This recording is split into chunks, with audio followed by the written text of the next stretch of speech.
start this show. All right, good morning, everybody. Yay, thank you for coming in the heat. Well, it's not so bad right now. You are at the June PEEP meeting. Welcome, you made it. Yay. Do we have anybody that's new, that's never been to a PEEP meeting before? Raise your hand. Steve Lama in the back, who started PEEP. This is his first PEEP meeting. Let's give Steve a hand because he gave up going to watch a cooking demonstration. To be here with us. Thank you, Steve. I feel the love. Thank you. I know. So I kind of teased this on the website last night. You should have gotten something in your email this morning. Check your spam if you haven't. But it has to do with the PEEP show. So we're going to talk about a PEEP show. So here's how we're going to do it. Today we're going to go through the club business, PEEP show, talk about the collaborative a little bit. We're going to take a break. Stormy's going to set up. Then Stormy's going to talk and make us smarter than we are right now. Right, Stormy? Storm? Storm. Storm.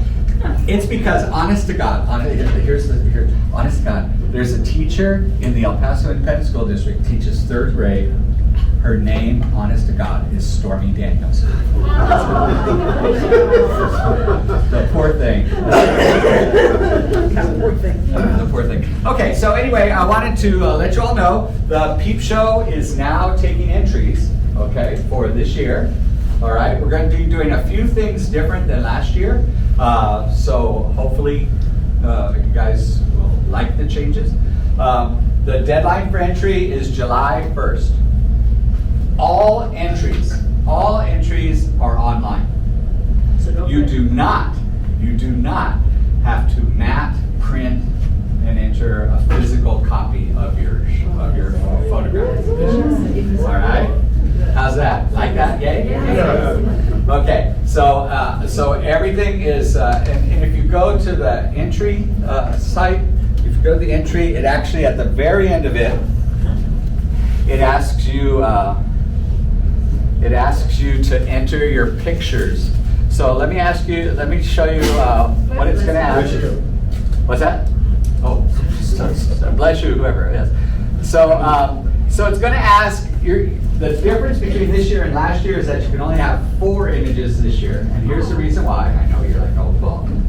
Here's the reason why. Last year we had 73 members. Okay, so we could have 6 entries per member. This year we have 127 members. And so if everyone, like, I know not everyone's going to enter, but theoretically if everyone entered, it would be way too many images to handle it. So 4 images. Okay. There are 4 categories. Hi, come on in. Hi. The water's fine. There are 4 categories this year. People is the first one. Nature is the second one. Animals is the third one. That's for you, normal. So we're just normal here. Borderland experience is the 4th category, and that's like what's like unique about our area. Those are things that like what makes this area unique. There's a category called mobile or non-traditional, and that could be you're taking photographs with your mobile phone, or you've got some kind of non-traditional, and it's now non-traditional. Back in the old days, it would, but cyanotypes or tin types, or just something something that's not a typical, some kind of experimental thing, a composite image, that would fall under the non-traditional, and then nightscapes. Now notice that nightscapes does not say nightscapes in the El Paso area. It could be nightscapes from anywhere. Okay, and it could be nightscapes inside. It could be nightscapes outside. It doesn't have to be a downtown El Paso or something like that. It could be an indoors thing, something happening indoors during the night. Okay, so it's going to ask you to answer those 3 questions for each one of your images. If you just enter 1 image, fine. So you have to enter 1. Like, why would you go here if you're not entering 1, right? come on in, the water's fine. There's a seat right here, there's a seat right there, seat right there, seat right there.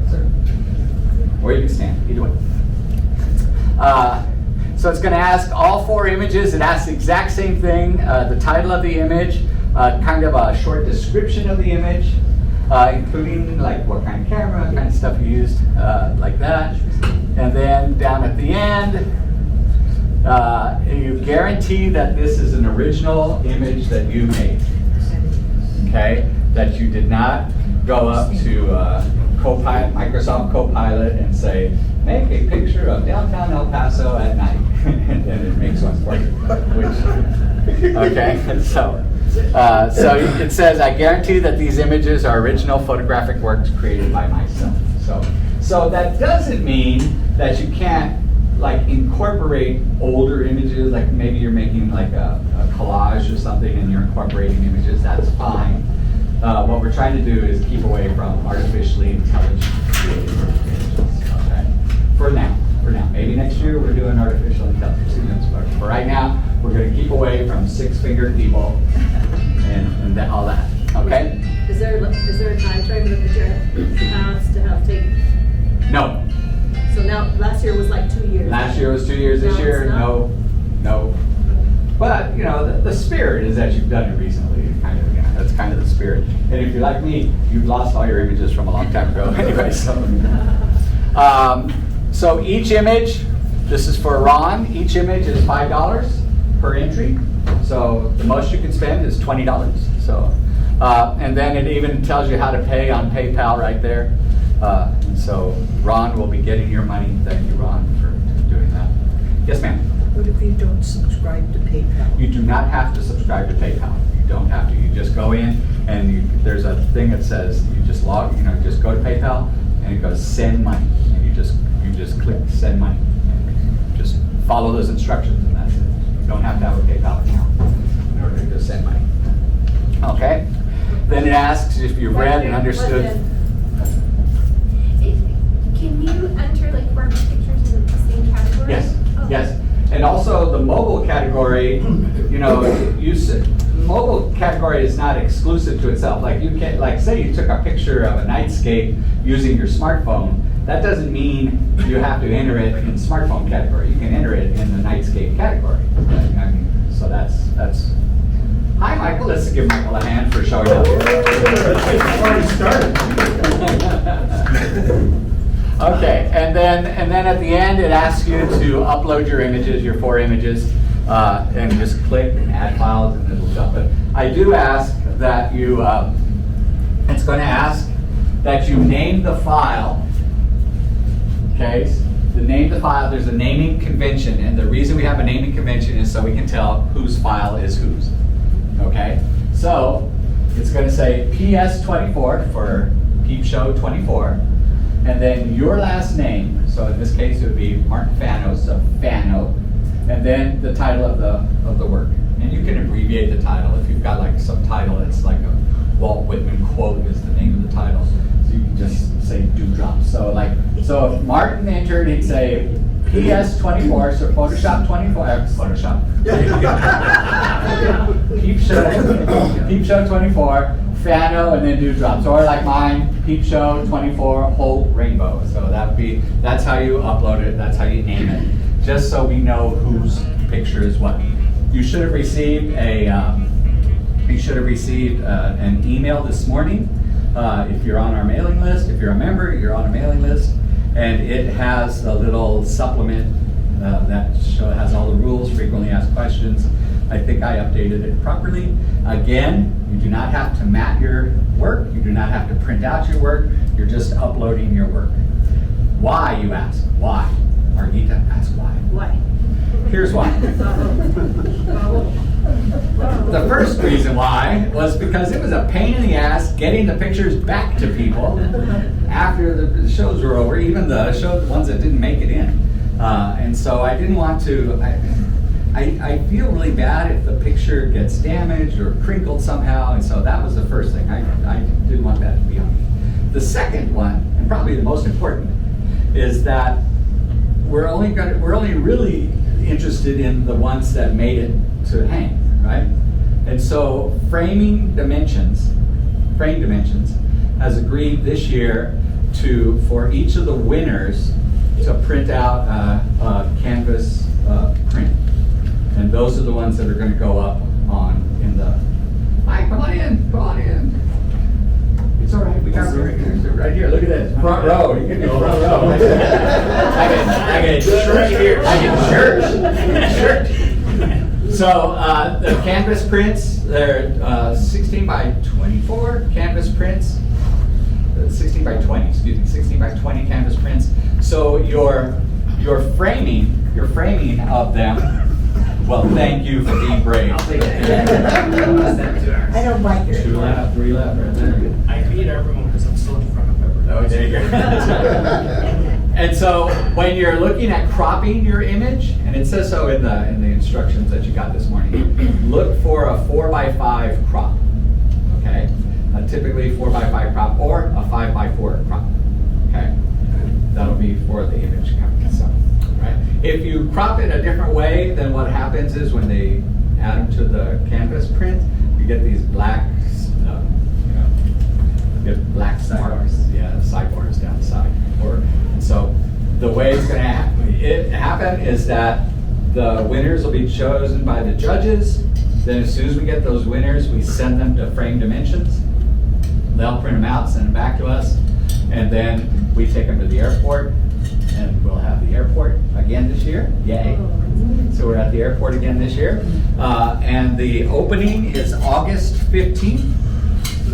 So mark your calendars, August 15th, be there, be square. You're taking the day off from work just to be there. Yeah. What time? It was 10 o'clock last year, so I assume it's going to be 10 o'clock this year as well. And the airport's really sweet. I mean, if you went last year, you saw the spread that they gave us, so it was a deal. Which year we're going in the gallery still? I'm not sure where they're putting it. They're doing construction on the inside of the airport, and so I don't even know if they even. The last I'd heard, they were moving that windows on art gallery to the front of the building to where the ticketing area is. So That's a Thursday, it's a Thursday, yes. so it's probably the evening. No, Last time was in Oh, that's right, it was right during the day, wasn't it? yeah. Yes, sir. Tim, are they gonna wrap the canvas? Do we need to have a little extra space? It will be wrapped around, yes. It's just, for those of you that were in the club, that when we got those canvas wraps, it's the exact same thing as before. And so it's wrapped around the sides, and then the back I think it's got felt on the back. Yeah, so. Okay, so we need to crop it with a little extra room to take that wrapping. Yeah, and actually, what'll happen, I've asked the ladies there that I've been working with to let us know if there's an issue. If there was like one that like doesn't look right or the resolution's really terrible, and they'll let us know before they print it out. So you're looking for a 4x5 or a 5x4. You're looking for something. The spirit is that you've taken it within the last few years. You don't have to. If you want to use that image from 1969. That was the last good shot you took. 1969. You're more than welcome to. And so that's Peep Show. Any questions about Peep Show? Okay, so deadline. The deadline is July 1st. Okay, last year it was the PEEP meeting in July, but this year it's July 1st. And here's the reason why. Because they are going to, I probably shouldn't tell you this, they're going to hang it at the airport on August 1st. So, which I think is a Sunday. So we have to get everything to them by August 1. So it's gonna be there 2 weeks before we have our opening. Yes, there's a 2 week. It was that way last year too. There was like, right, remember? I did, There was like we went out and looked, well, as I was driving by the airport, I saw it. Yeah. So I think the reason there's a difference between the hanging and the opening is that the opening, they have to coordinate with, they actually hire a person to come in and do the hanging. And then they have to actually coordinate the opening with like city council people that show up and the hoity-toities, have make sure everybody's on schedule, you know, and they have to make sure it's on my schedule as well. The So, any other questions about PEEP Show? We're good? Check your box, check your email. If you want to be in PEEP Show and you're not a member of PEEP, the way to get in PEEP Show is to join PEEP today. Ron will gladly take your money, okay? Or you can go online and do it as well. All right. So, real quick, let's talk about the collaborative. Since we last spoke, we changed it from a co-op to a collaborative. Why, you might ask, Marquita? Why? Why? Well, there's a reason why. They don't seem to know much. I'm the girl today. I'm the big girl. Marquita is our official question asker. So the reason we're switching from a collaborative to a co-op, and by the way, all this is on our website. From a co-op to a collaborative, is because of taxes. So we became a member of a group called TALA, and TALA provides pro bono work for lawyers and accountants for art organizations. And so we had a conference with our accountant, like we got an accountant, it was in Austin.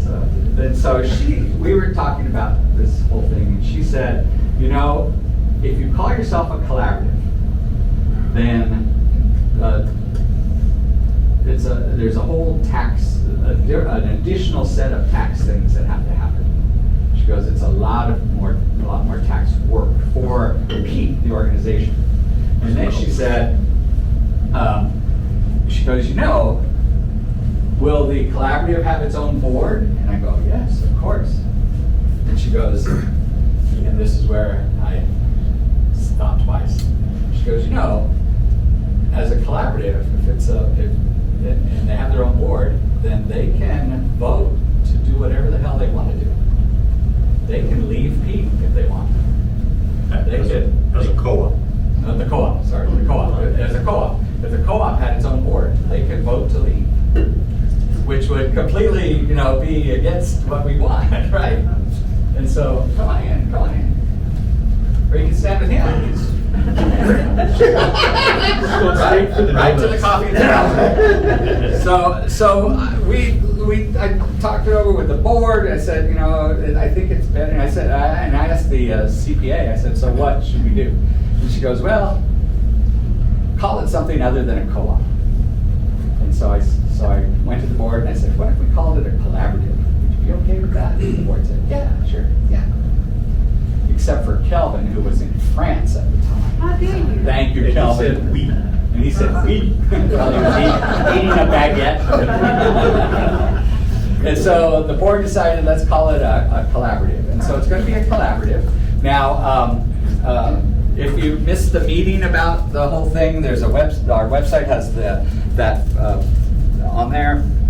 We have kind of like what a definition of a collaborative is. By the way, we met our goal. We reached $5,000 in our fundraiser. Thank you all. We even went over. We have 50-30. So if you still want to donate, if there's somebody really rich sitting in here that would like to give us lots of money. Do we have to refile the 501c3? No. It's just an amendment? Yeah. And we're going to have to modify our board bylaws just a little bit, but not too much. So. We also, on the website, in the spirit of transparency, everything we're doing, we're putting up on the website. So our business plan, our grant worksheets, our proposed budget. We even have the operating agreement for members is up there right now. And so that's, whoops, sorry. And our 18-page summary. And our 18-page summary of this. And so everything's there. So if you're like, I don't know, I'm not really sure what we're doing, so you can go there. We want to be completely transparent. We don't want somebody to come here and say, no one told us anything about what's going on. We have no idea. So that's the collaborative. So in the meantime, Michael and I are still on the lookout for a space. And I don't want to tell you more than I know, but we're next week we're gonna go look at a space in 5 Points. And it's a space that was recommended to us by the El Paso Community Foundation. Those are the big boys. And so, we haven't said yes to this space, we haven't said no to the space, we want to look at it first. I mean, if like the space is half the size of this room, then we're like, thank you so much for your offer. But if it's a doable space, then we'll talk with them and make come to some kind of agreement about it. There are some things that are attached to that particular space that we'll have to talk to the board about as well. The board will have to agree with that as well. I don't want to tell you all about it because I don't want y'all to get excited about something that next month I tell you it didn't work. So. But if the space is appropriate, that might be the sweetest deal we're gonna ever get. Yes. Yes. That's parking. And it has parking, yes. It's got parking in the back, and it's got parking in the front, and then you have to jump out of your car on Piedras. And there's a wing store And tattoo. yes, instead of a distillery next door, we've got a wing store. So the El Paso's Best Wings or something like that. And lots of restaurants in it. If you haven't been in 5 Points area, the 5 Points area has really been like kicking, it's been hopping here lately. So that might be a good place for us. It's right off the freeway, so might be a good spot. There are some caveats that Michael and I and the board are going to look at. The lady that's going to show it to us, she's already said it's dark in there. Okay, I don't know what that means. Dark in like there's no lights, or dark as in it's just the walls are painted dark, or what? I don't know. Creepy dark as in there's people sitting in like with masks in there. I'm not quite sure what that means. It's dark in there. Goth gallery. Goth gallery. Goth gallery. So that's coming up. So we asked who was interested. 28 of you said you were interested in being part of the gallery.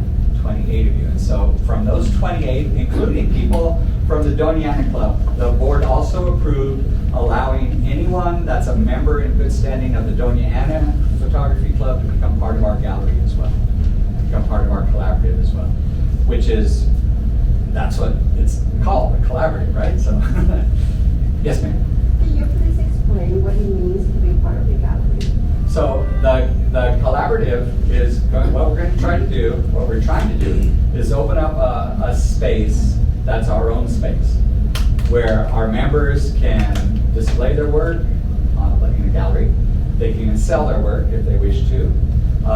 We can have a meeting space in there. We can have workshops. We can have all different kinds of things in that. So it's kind of like our own little clubhouse.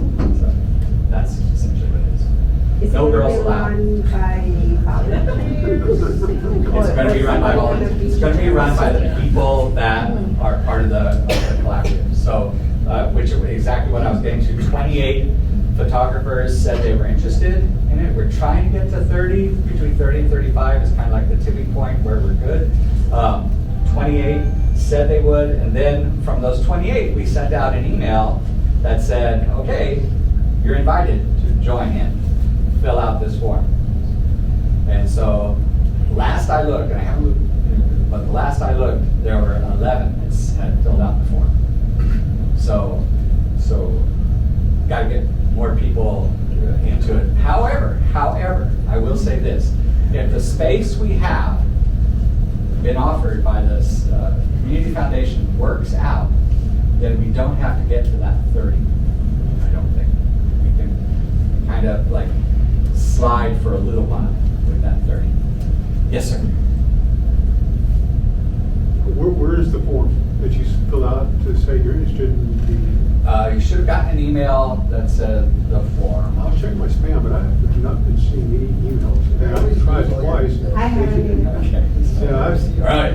a second time I went and tried to sign up for it, and it said you already signed up. Okay. Yeah. So if you're not getting an email for whatever reason, whatever. I will tell you this. When we send out emails, we send it out in bulk. We send out we copy everybody's email address, put it in a blind carbon copy, and send it out. So a lot of times, depending on, if you put down like your work email as your email, your work will block out. They'll consider that spam. They'll even block out, you won't even see it. So if you're not getting anything, for whatever reason, send me an email, timholt@me.com. So timholt@me.com. I'll re-enter your email address. We'll see.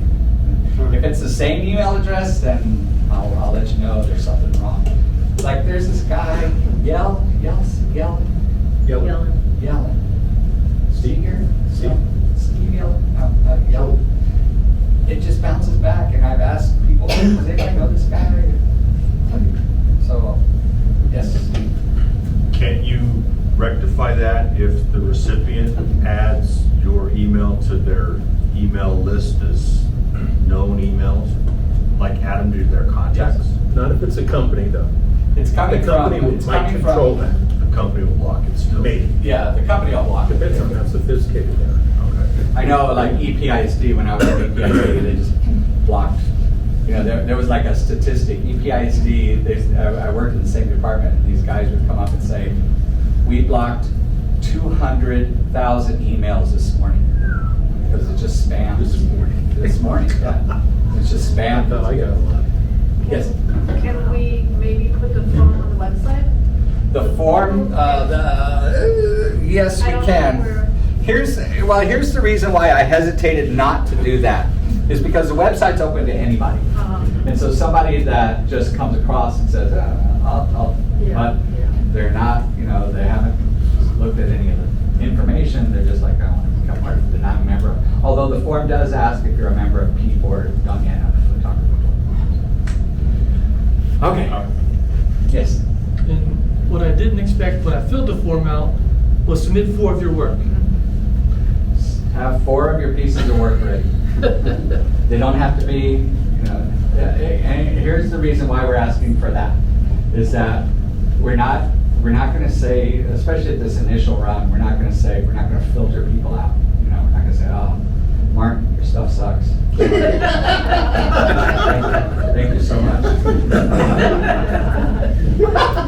But part of that is just making sure you've gone through the whole process, and that you understand that you're going to be required to put up photographs. You got And- volume. What's that? But you got some volume, not just Yeah. 1 or 2 images. Right. And so, That's me. again, if your best shot was done in 1969, you haven't done anything since then, and, okay, so we probably need to go beyond those vintage pictures, right? So, okay. So, anyway, by the way, we're still taking money if you want to donate, so, the payday. So anyway, there we go. All right. So, any other questions about the collaborative? Okay. And again, if you didn't get the email, let me know, and I'll resend it to you. Because trust me, I want as many people as possible. Yes. I just want to make a real quick comment about the amount of work that's been done on this.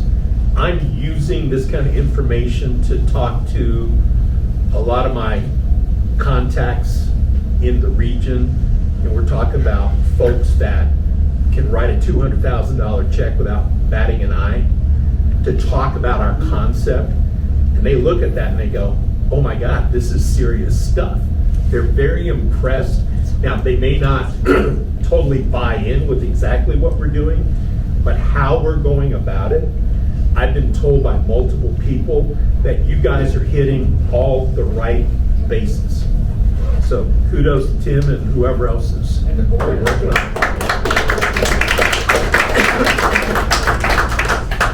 So, fingers crossed that it does not come to a crash and burn. So yeah, and so we do want to make sure that we're doing it right. We do want to make sure that we're as transparent as possible. Michael's been a big help getting us. It was Michael who got us in front of the Community Foundation. And every single one of the grants that we write, it asks, who's your community partner? El Paso Community Foundation. The El Paso Community Foundation is the biggest community partner you can have in El Paso. And so We've done so well, as a matter of fact, that our grants are now being written by the president of the Doñana Club. So that's how collaborative we're going. Dale and his wife are writing our grants for us. So we're trying to work together. We're trying to get everybody on board. And you notice that we're not like saying we've got to get into this space by this day at this time. Phone's ringing, Ron. Yeah, just tell me I got too much sugar. Oh, No. donut. Okay. First the password. First the password, yeah. Okay, so anyway, if again we're still looking for a space, we're not again we haven't committed to that space that's been offered by the Community Foundation, although it's an interesting spot. And so if you know, we have had some people send us some locations. There's one by the airport that might be interesting. There's one at the Fountains of Farah that might be interesting for us. And so we're looking at those. The last time we spoke, we talked about the one on Texas Avenue, and we cannot get a response from the landlords. The realtor can't get a response from the Well, there's landlords. two partners. One is for it, the other one's silent, So the silent one apparently is silent. The silent partner is taking that literally. So.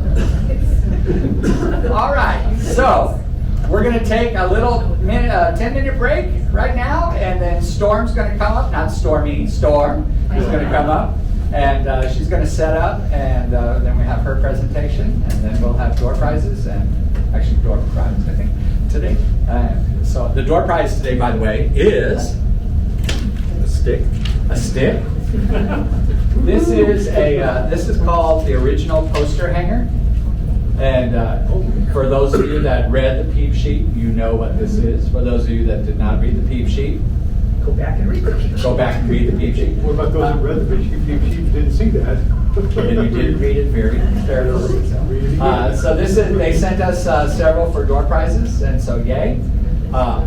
And then so this is essentially what it is. It's a hanger. You put your photograph in the hanger. It's got a weight at the top, weight at the bottom, and it hangs against the wall. And so it can be as long as you want, and it can be this wide for this particular one. And so they're really cool, and they're very, very simple. You can easily change your posters. Like I said in the review, the only thing that was bad about it, in my opinion, is that it exposes your photograph. There's no glass or acrylic or anything in front. So. But And if you need to print a poster that size, we have they can do that. We have a printer that'll do that. All right, so let's take a 10-minute break. Storm, I'm going to turn it over to you. Storm, do you want to, we could do this, where we could have this one on and all the rest off, and then we can see. Is that okay for you? Yeah, that works. Can everybody see that? Yes, it's a little watch. All right. Storm, how do you say your last name? I want to make sure. Sermay. Sermay. This is Storm Sermay. Say hi, everybody. Hi, everybody. So Storm Sermay does some really interesting work with collages using Photoshop, and she was recommended by Will. Will, thank you, Will, for. And Abby. And Abby. Abby too. No, Abby did. And so Storm came highly recommended from Will. And matter of fact, so recommended, Will actually brought her here today. And so Storm, it's all yours. The group is yours. I'm just letting you know, Storm, this is a very loud group. They're not just going to sit there and listen to you. They're going to ask questions and make comments. So don't get rattled by my hand. She can handle. Let me start by saying I have a problem with my voice. I have essential tremor, and it has affected my voice primarily. So I will try to project, which helps, but if there's something you don't understand, just interrupt me. I'm happy to have you do that. I'll tell you just a little bit about myself before we start. I came to photography through birding. And I started bird watching tours in 1997, and by the early 2000s I decided I needed to start taking pictures. So I bought a little Nikon point and shoot with an adjustable lens, and the birds were showing up as little red dots. And I thought, no, that's not going to quite work. So by 2005, I bought my first DSLR, which was a Canon Rebel XT. I think that's the first one they made.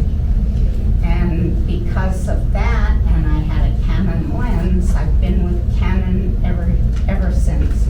It's just too difficult to learn something new. So I kept on shooting with DSLRs, and 2 years ago I bought my first mirrorless. So now I have 2 cameras, and I went on vacation when my husband and I RV, but we went on vacation last winter, and I said, I've taken lessons on how to use this damn camera. I have to start using, so I packed up my 5D Mark IV and said, okay, it's going away, and I'm going to do nothing but use my mirrorless camera. So I finally got the hang of it. It took me almost a month to get really used to it all, so that's what I've been using. When I started photography, I was shooting birds, basically, and then sometime in the early to mid 2000s, or maybe around 2008, I took my first workshop up at Bosque del Apache, and I learned some new things, but it was still birds. And at that time, Messiah Digital Imaging started up, and Paul Schrantz was giving workshops, so I started with workshops there.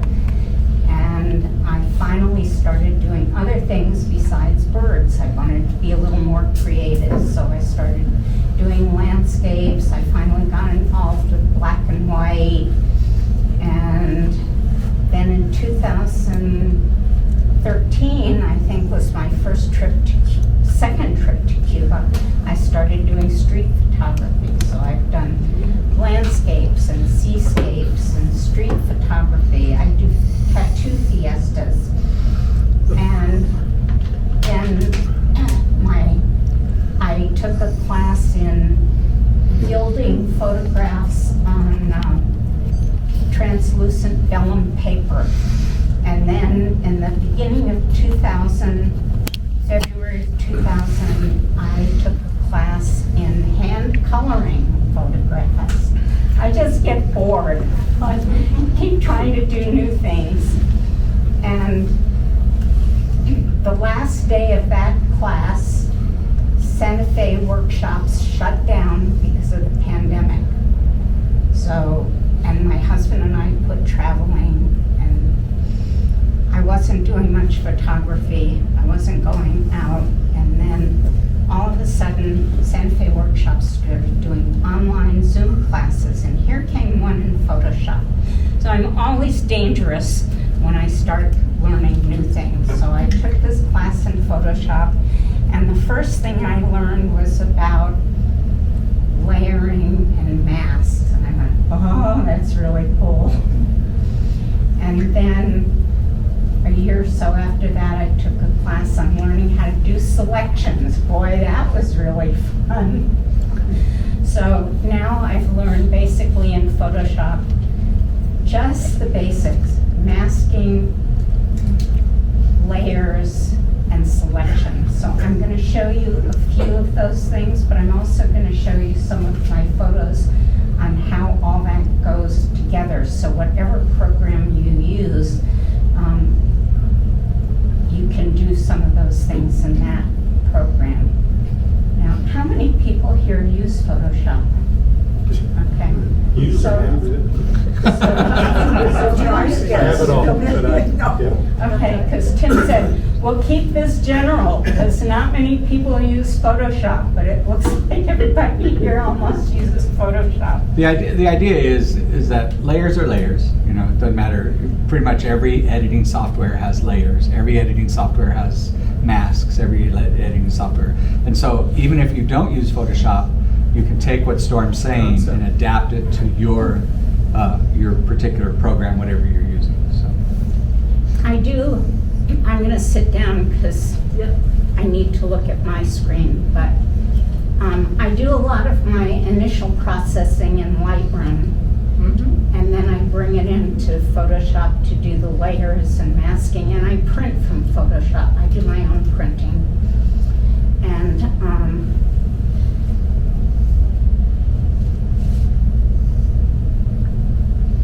let's see if I can get some more. There we go.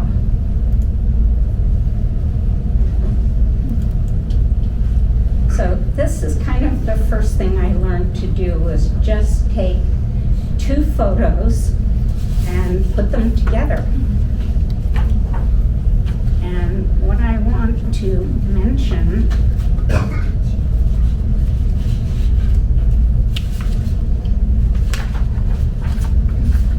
let's see.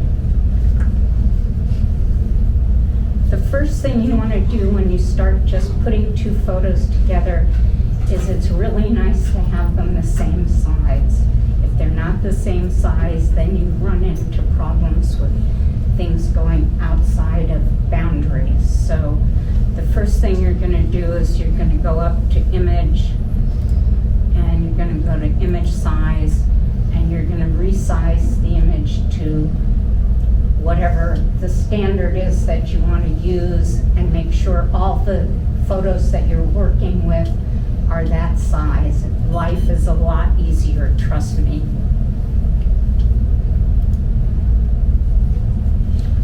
So after I've done that, let's check this one too.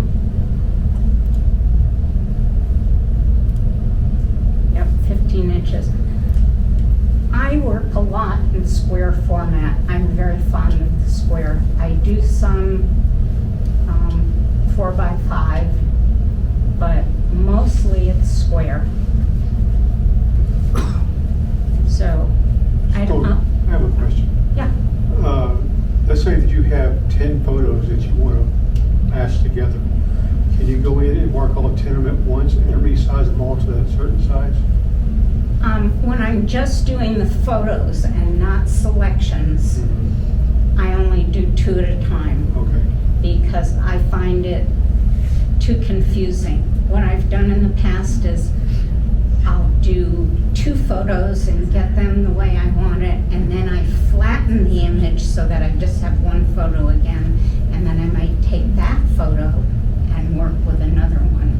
So then I'll have 3 or 4 together, but each time I flatten the ones that I'm working with, because otherwise I just find it too difficult. Do you lose any quality in the image by flattening and then adding more and keep flattening? Does that change anything in the background? Not that I've been able to tell, no. Okay. Although I have a mantra, and I have a friend of mine who has the same mantra now. Sharpness is overrated. Oh, okay. And you'll see. as anyone who's seen my photographs. You will see that things I do, I like things very soft. And I'll bring my husband in and I'll go, what do you think of this photo, or compared to, which one do you like better? He goes, I like this one, but can you make it sharper? No, I can't. And you can't make him sharper either.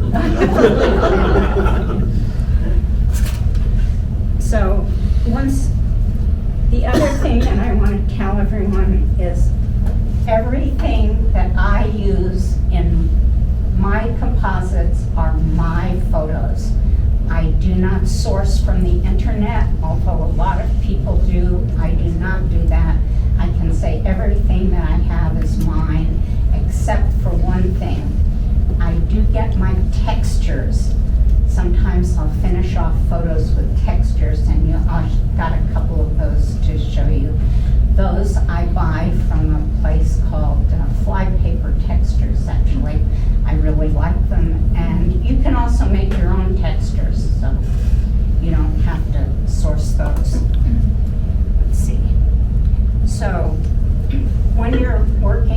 simply 2 photos. You need to decide, the first thing you need to decide is what photos you want to use. What I find that I do, and these are examples I haven't used for anything, but I'll shoot a whole bunch of photos on vacation, and I'll have 1 or 2 that I'll say, oh, I have to do something with this. I have to composite this somehow and create something. So I usually have one thing that I start with that I want to create. And then it's deciding about, with just 2 photos, which do you want on the top and which do you want on the bottom. So this one, I'm going to try. All you have to do is click on the photo. I have tabs up on top. Hold down your shift key. Oops, I'm running out of space here. Bring it over to the other one, slide it down to the photo, and drop it in. And if you're holding down the shift key, they line up perfectly. So I want to see, if you look at the layers, I hope you can see this. Okay, if you look at the layers, you see that it has opacity. Most of the time you're going to have on normal, and I'm going to show you an example of changing that. But you can bring down the opacity of the top layer so you can just see the soft pelicans flying. And what I want to do is, I want these pelicans like this, but I'd like to see the mountains better. So this is where I'm going to use a mask. Okay. Well, it's unnecessary as far as what we're doing here. It's just handy because you can actually see the photos. And you can do slideshows in it, you can do other things in it. All I use it to do is find stuff. But it's a big program, so you need a lot of memory to be having all these open, right? On your computer. Well, it's working on here. This is an old laptop that doesn't have much memory. I got a new desktop, the iMac, about the studio, the Mac Studio, a couple of years ago, because mine had reached the point where I'd open Photoshop and photos would start tiling before they'd open up, and I said, oh, it's time. But so far, on the laptop, it's been fine. Okay. So now, somebody asked about selections. So now we've done layering, masking. Now I'll show you briefly selections. I shot this photo and I go, this is really pretty. I really like this, but it's kind of empty over here. So what can I do over here? Well, And this is a scaredy park?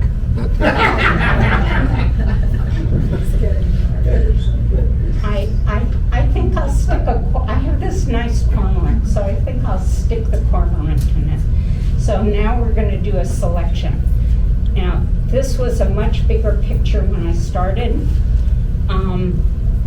Because I want to select one thing, I usually crop it down and crop out as much of the other stuff around it as possible before I do the selection.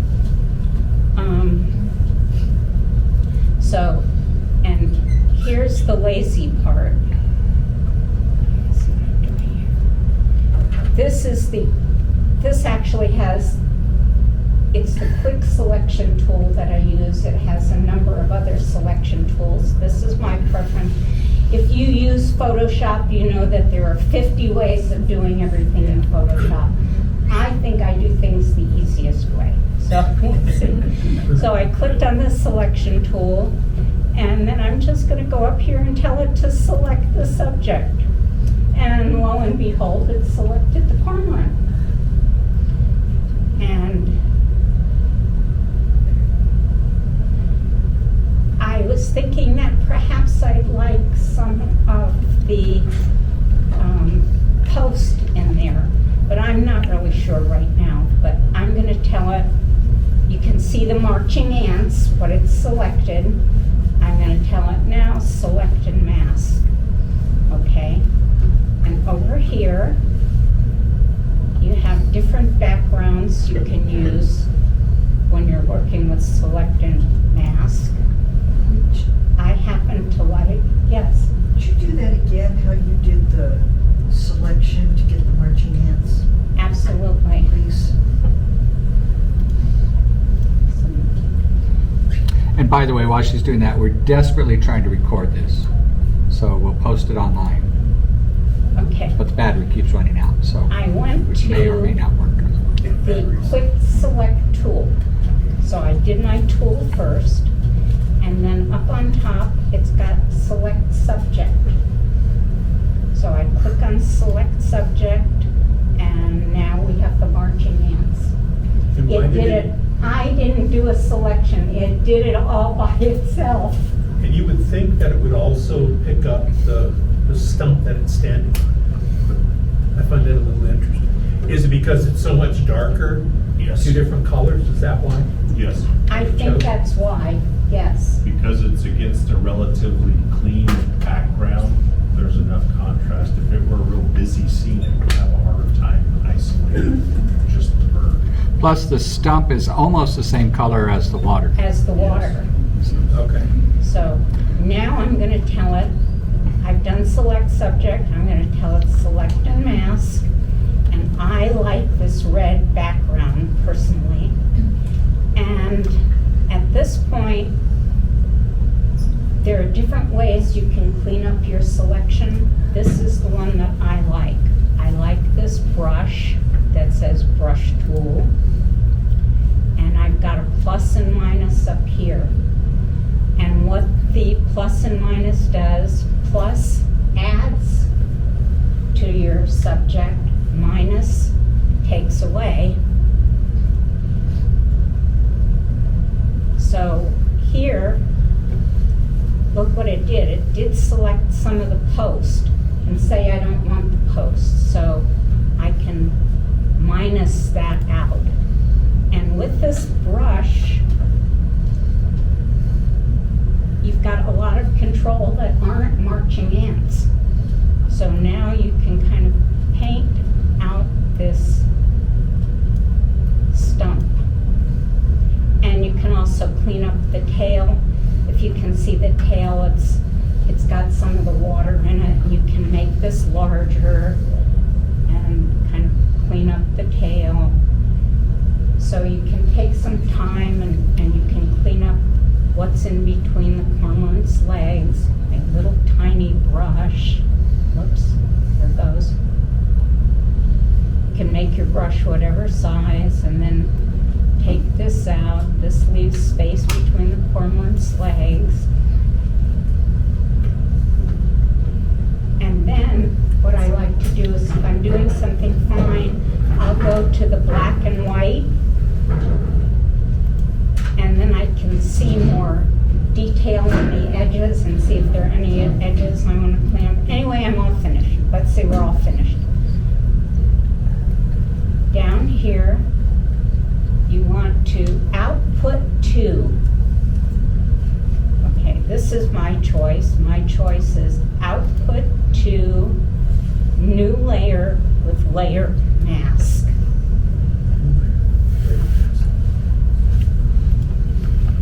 And I click OK, and lo and behold, I have a cormorant selected. Now, I'm going to do one thing that one class I took said, oh, this is very complicated. This is for an advanced class. It's not for an advanced class. I convert this to a smart object. And smart objects let you move things around, resize them, change them without affecting pixels in the image and the quality of the image. And it's really easy to do. You right-click on your layer and click Convert to Smart Object, and lo and behold, you have a smart object. Now, to work with that smart object, the key command is Command T. And that lets you resize it and everything. Let's see, let's cancel that. So I've decided I'm going to put this cormorant in my other photos. So I put edit, copy, and go over to my background, edit, paste, and there's this little cormorant sitting on the horizon. So Command T is your key here. It makes the little block, and you can move the cormorant down anywhere. And I think I want it a little bigger, so I take the corner and I pull it up, and there's my cormorant. And I can click up here and tell it okay. But it's not very pleasing aesthetically. The tree's going to the left, now the cormorant's going to the left. So at this point I can swap my cormorant. I'm still on, and you'll see on some of the photos I've done, I've showed you, when you start working with layers, you want to label, you want to change the name of the layer so you know what layer you're working on. So I'm going to call this cormorant. Okay, so I'm on this layer, my special Command T, and there I have my cormorant, and I'm going to go up to Edit, Transform, and I'm going to flip it. And now it's going in a better direction. And now you have it. That's much more pleasing aesthetically, I think. Yeah. So now I have this done. As I'm working on these things, I do not flatten images at any point until I want to make them JPEGs and put them on the internet. I keep all my layers that I'm working on. And sometimes I've gotten files so large that you have to save them as special Photoshop file, not a regular Photoshop file, because they're too large. Does anybody know if there's a limit to the number of layers? Is it just limited by your memory and the? I don't. What? I don't think there's a limit. There's nothing. I don't think Run out of there's. space. Okay, let's see. And it would slow down Your process. Whenever I'm doing like Christian, I need to get photos from the pixel shifted. I've done as many as 32. Yeah, I know. It's kind of like asking, is there a limit to the number of cells in a spreadsheet? You know, it's kind of depends on your computer, I At suppose. this point, is it dynamically linked to the other file, so that if you go into the file where you set up the mask and make changes there, it will also update to this one, or is it No. independent? It's independent. Once you do your selection's done, and you bring it. So it's its own file within this file. Well, I can go back to the selection, and I can delete the selection part and reselect over So it's no again. longer tied to this file. Right.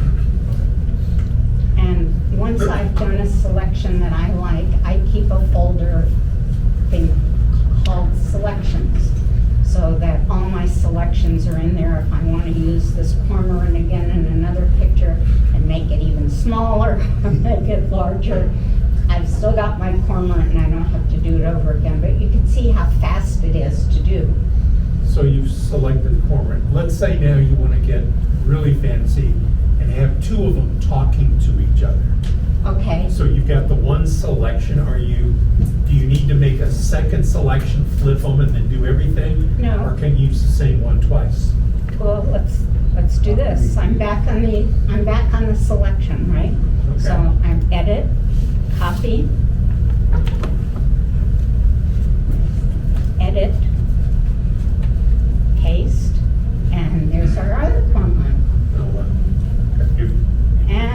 make sure that I'm on that layer and my Command T, and now I'm gonna bring it down so they're talking to each other. And I'm gonna make this one a baby, like the parent is gonna feed it or something. So, so now you have your two cormorants. So your selection's still there, Well, and you can use it as many times as you want. Until you copy another area, you could repeatedly paste over and over without having to copy again.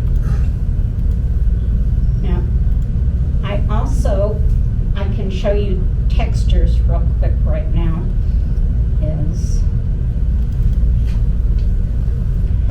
Now, if you buy from Flypaper Textures, for example, they have a variety of sizes, so I always crop to square, and then I'm going to size it to the same 15 inches I've been using.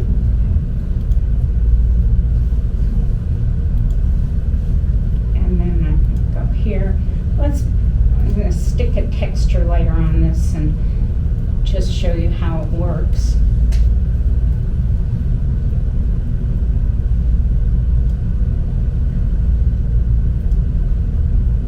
And of course, it's 100% opaque, so you can't see what's below it, but I can bring it down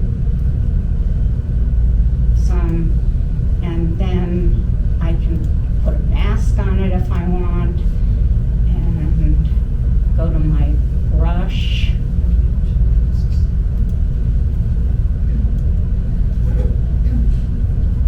And I can make the trees darker. And I do things better than this normally, just so you know.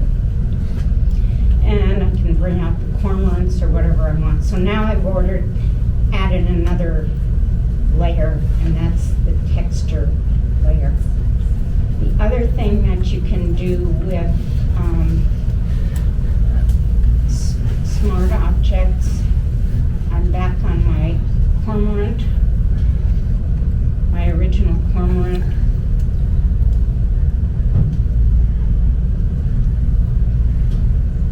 You can change perspective. You can do all kinds of things with it. So you've got free transform is just the moving it around and resizing it, and then you've got the other transform where you can flip them, rotate them, whatever you want to do. Okay. So I'm just going to close up these, and I'll show you the perspective warp real quick.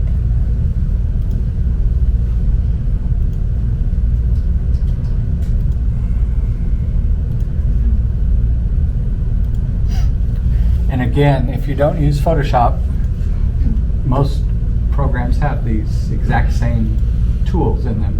It's just a matter of like finding them and playing with them. The way I liken it, it's like you've been driving a Ford for a long time, that's Photoshop, and then like Toyota, you buy a Toyota, and that's Affinity, or that's Luminar Neo. It's just the buttons are in different places, but they do the same stuff. they get you. And This still, one? yeah. This one I've already done. This one has a background layer. Oops. Background layer of a texture. There's my texture. And then I did a shell selection. I do some scanning for things. I don't actually photograph every little thing. Like some of my shells, I scan into my computer and then use the scanned image. But there's still things that I did. They're not AI. They're not done by somebody else. So the shell, I'm going to do Command T, and you can do transform perspective. Say you want the shell tilted. You don't want just this flat shell. You can move it around and kind of do whatever you want to with it. There's another perspective tool I like better.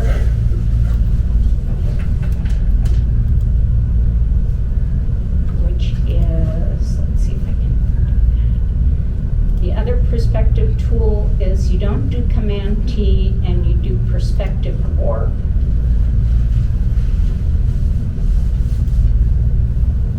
And you can draw a little map around it and then warp, and you can use it from that. And I actually like this one better. It's easier to use for me anyway. You can use that tool to correct the parallax problems we have. Taking pictures like of tall buildings and stuff up close. Yeah. Yes. It's a real simple way to do that. So you've got two tools you can use for perspective. So, let's see. I think those are the basic tools I use for everything.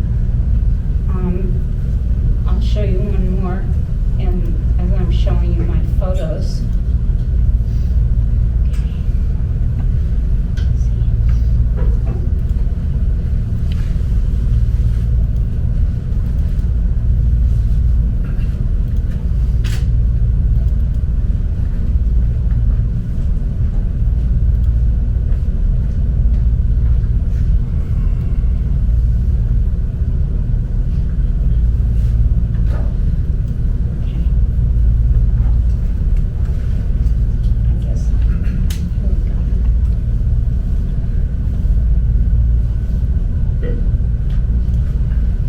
So this is one of the first ones I ever did.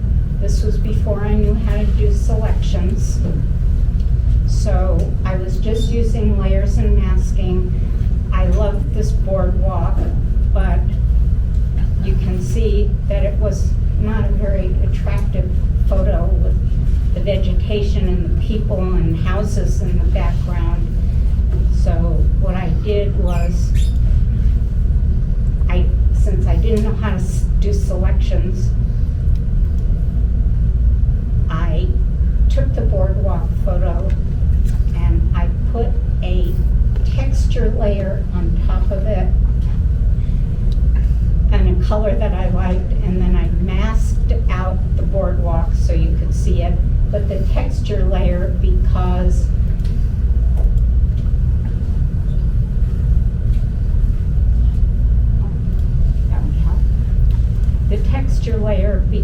it was the opacity I had it set like 90%, covered up all that junk. So I did that, and then after I did that, I found another texture layer of the ocean and the colors, and I was able to create this with the boardwalk. So that was 2 photos plus the original texture layer.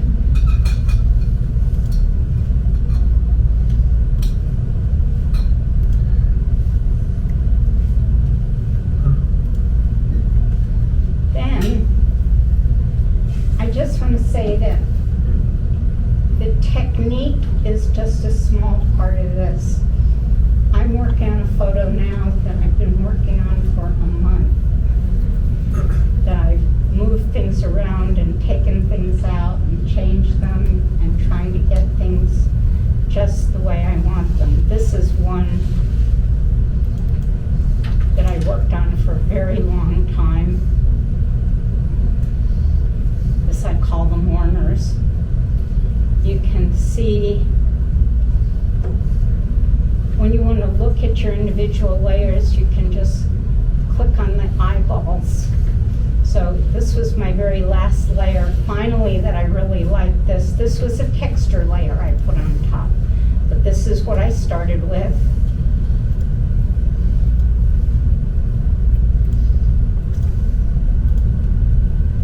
Okay. I started really with the moon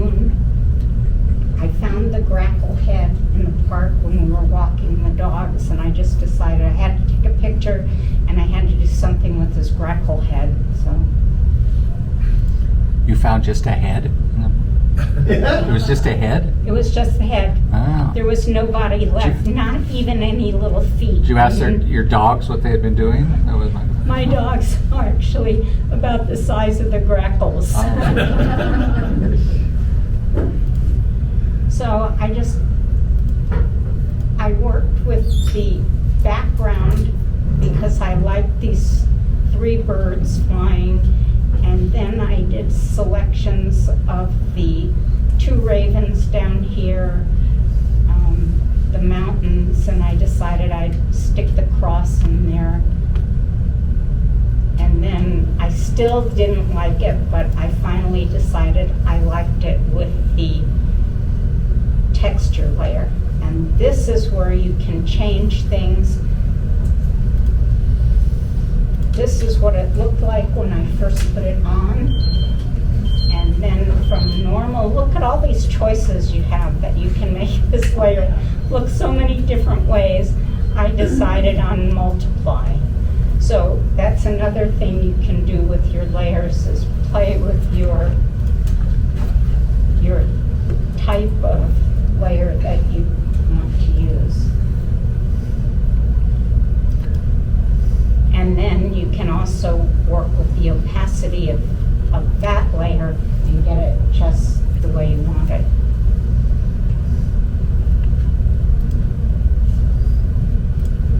Now, one of the things you said earlier, and you don't have to show us, but you said that you can create your own textures. Do you do that in Photoshop? Now you go out and take pictures, like go to somebody's stucco wall. Oh, okay, I got it. Okay. Go That to becomes your the texture. concrete, then you can change the colors in Photoshop or Got it, okay. to whatever color you want to use. It's a lot of work. I'd rather pay flypaper.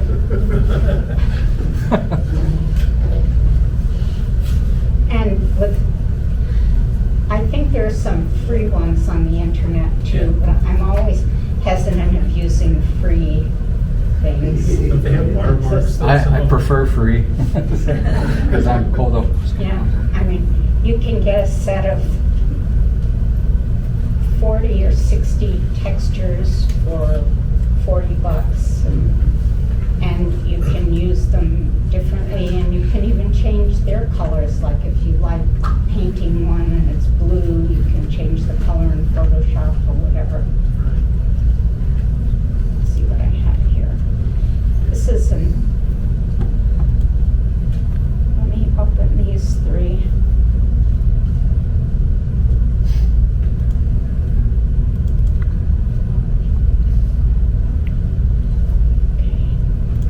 This is a recent one I did. This is, the window is a separate photograph and selection all by itself. This was the original photograph I took. I made a selection out of it, and I masked out the window so that the window would be transparent. Whoops, sorry, just deleted that instead of clicking on it.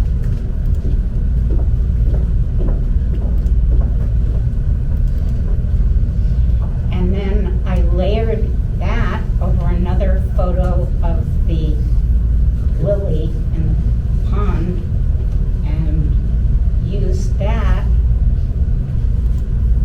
and made it a layer, its own layer in this photograph. Here's the window layer right here.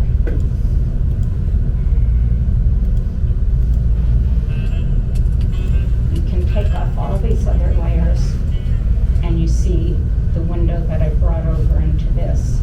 And then I created the butterfly on it. Did the frogs on the vegetation, looking at the lily pond through the window, longing to go to the lily pond.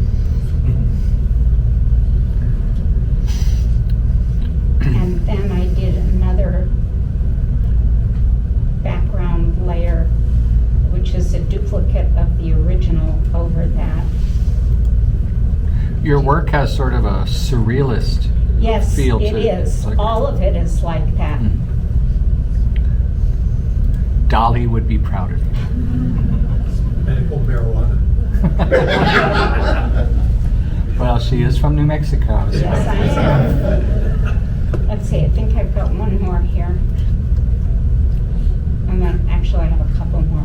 This is one of the last ones I did.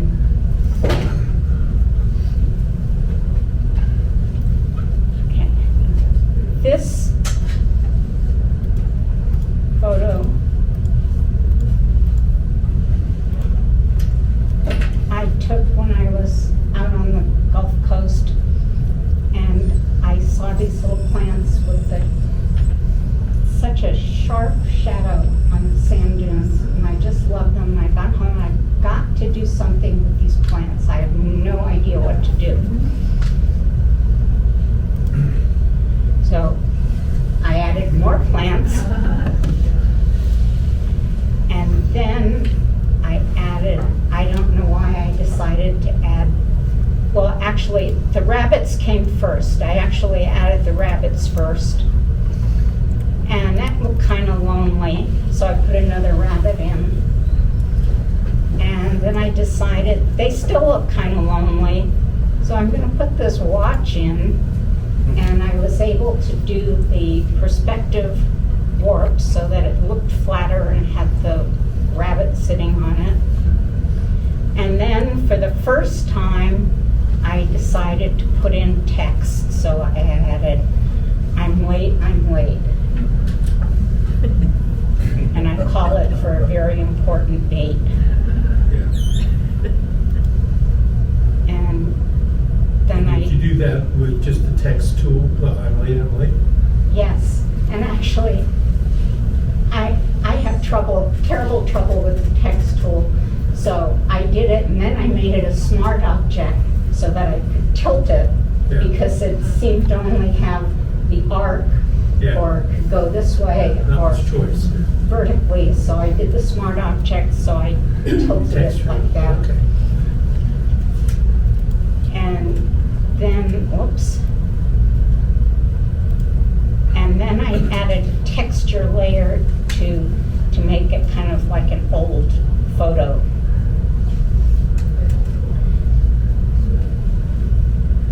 And that was the whole thing.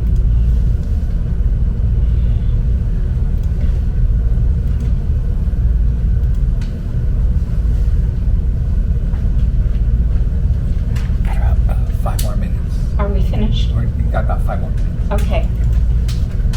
I'll show you this one. This one also was started with a background garden that I put another garden over, and more selections of the hummingbird and the butterfly. And this is also a selection, this lavender, I think it is.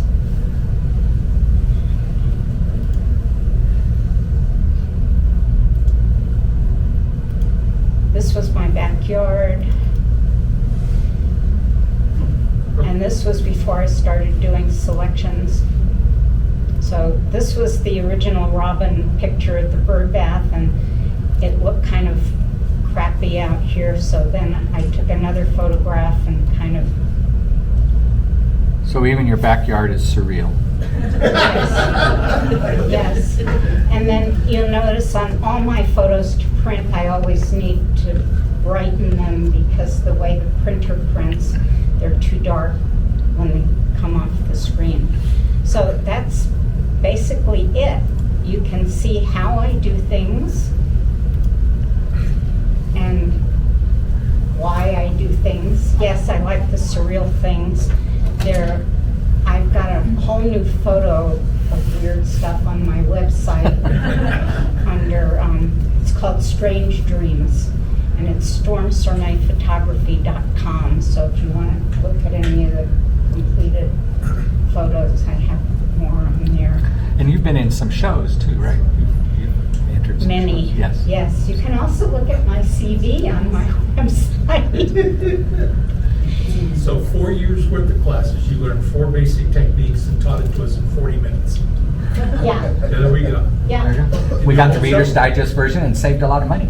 Yep. And I see another weekly challenge coming up for PEEP. Layer selection Yeah, masking. there you go, there you go. Matter of fact, the whole second half of the year, we don't have anything yet, so that's there's a whole month right there. And we have our judge. We have a judge. There We we have go. our judge.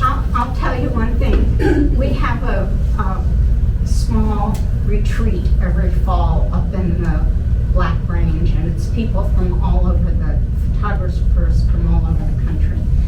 And 2 of us somehow decided we volunteered to do a program on selections and masking and things. And Craig, he went first. Craig, who does catalogs, furniture catalogs, has all this really detailed stuff that he does.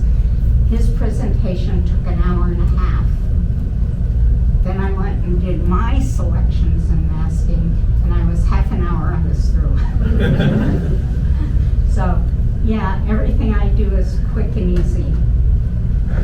And we appreciate you coming down all the way from Las Cruces. Well, I wouldn't have done it except Will said he'd take me to lunch. Thank you, so- Will. All right, thank you so much.